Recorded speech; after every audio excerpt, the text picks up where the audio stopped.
Nakaalerto rin ang mga ahensya ng pamahalaan sa Cordillera Region sa gitna ng pangamba ng pagbaha at landslide dahil sa masamang panahon. Yan ang ulat ni Janice Dennis. Dahil sa sunod-sunod na malalakas na pag-ulan, binaha ang bahagi ng kalsadang ito sa Barangay Irisan sa Baguio City noong Lunes. Ayon sa barangay, 2 taon nang pinoproblema ang pagbaha sa lugar tuwing panahon ng tag-ulan. Maliit kasi ang drainage sa kalsada at dumagdag pa ang mga naipong mga basura kaya pinapaalala sa mga residente na maging responsable sa pagbabasura. Gulat din ako. Bakit ulan lang ganun ang nangyari? Mahigpit na binabantayan ng Pag-asa ang isang low-pressure area sa loob ng Philippine Area of Responsibility na nasa hilagang silangan ng Apari, Cagayan. Kasabay na nito ang nararanasang southwest monsoon.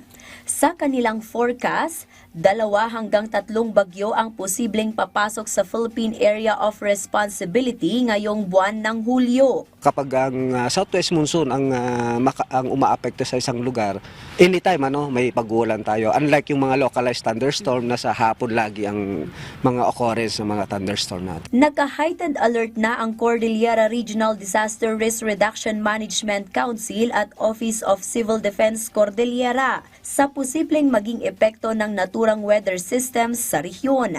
Nakipag-ugnayan na rin ang OCD sa lahat ng ahensya para ihanda ang mga kinakailangang kagamitan. Sa ngayon, ang tinitignan natin is yung continuous monitoring sa ating mga probinsya, including dito sa City of Baguio. May mga minor activities tayong ginagawa tulad ng pag-repair at pag-aayos ng mga kalsadang naisara noong mga nakarang araw dahil sa mga malalakas na localized thunderstorms. Kahapon, nagpakawala ng tubig ang Ambuklaw Dam at nananatiling nakabukas ang 2 gate nito. Sa tala naman ng Mines and Geosciences Bureau as of July 2, 2025, aabot na sa 132 ang barangay na susceptible sa landslide at flooding. Kaya naman, ipinaalala ng ahensya ang pagiging alerto at paglikas sa ligtas na lugar kung kinakailangan.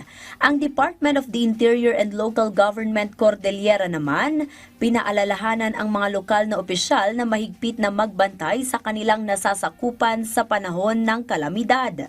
Palagi po silang handa na lalo-lalo na kapag dumating na naman ang tag-ulan na laging handa ang anumang komunidad sa kanilang sinasakupan. Meron po tayo yung tinatawag na Operation Listo at alam na ng ating mga local officials yan.